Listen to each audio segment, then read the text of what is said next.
Hey everybody, today we're going to break down the differences between the Strike Eagle 1:8 by 24 first focal plane, the 3:18 by 44 first focal plane, and the 5-25 by 56 first focal plane rifle scopes. All these rifle scopes are part of the Strike Eagle family. All share the fact that their reticles are located in the first focal plane, but realistically each one of these rifle scopes serves a unique application from the others. And that's based on the features and overall configuration, which we're going to go into now. Let's start out with the lowest magnification optic in the bunch, which is the Strike Eagle 1:8 first focal plane here. This optic is really better suited for AR-15 applications, for somebody who's going to be shooting up close and fast and may want to stretch their distances a little bit to those more mid to long range engagements. Here we have a 30mm tube with capped elevation and windage turrets.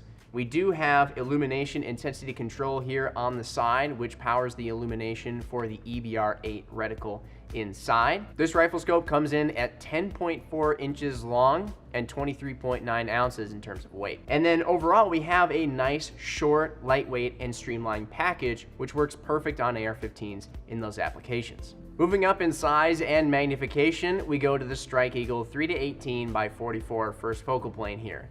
This is a great scope for intermediate to long range shooting. Obviously, we've given up 1x on the low end like we had with the 1:8, but we have a whole lot more features here that are going to help us make those longer range engagements more consistently. This optic has a 34mm tube and it has an exposed elevation turret now that is locking and also houses our rev stop system, which is a quick and easy to use zero stop. We do still maintain a capped windage turret, and opposite that we have a parallax adjustment knob going from 10 yards all the way to infinity. Integrated into that knob, we do have our illumination intensity settings. Again, this reticle is also illuminated, but the reticle itself is now the EBR-7C, which is a more long-range dedicated reticle. Speaking of that reticle and those turrets, this scope is available in MOA or MRAD. With the 1:8, we were MOA only, but in this case, being that different long-range shooters prefer different measurement systems, you can get this in either one. This optic comes in at 13.3 inches in length and an overall weight of 26.6 ounces. Overall, if you don't need all of the magnification that a scope like the 5-25, which we'll talk about in a second here, provides, or if you want to maintain a lighter weight and sleeker profile while still having just the features you need to shoot at long range, this 3:18 is perfect. Moving up again in size and magnification, now let's talk about this 5-25 by 56. We still have a 34mm tube like we had with the 3:18. Now we have the exposed elevation turret, again locking with the rev stop zero system in there, but also an exposed and locking windage turret as well. Opposite the windage turret, we have our parallax adjustment, which allows us to adjust from 15 yards to infinity, and integrated into that, like with the 3:18, we have our illumination intensity settings.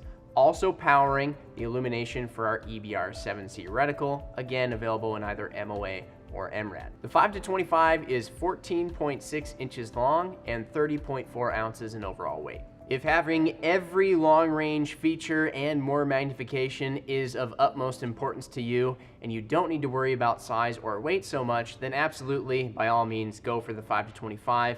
That would be the best choice for you in this whole lineup. Of course, last but not least, and very importantly, all of these rifle scopes are covered under the Vortex VIP lifetime warranty. So there you have it, folks. That's a rundown of the differences between the optics in this line.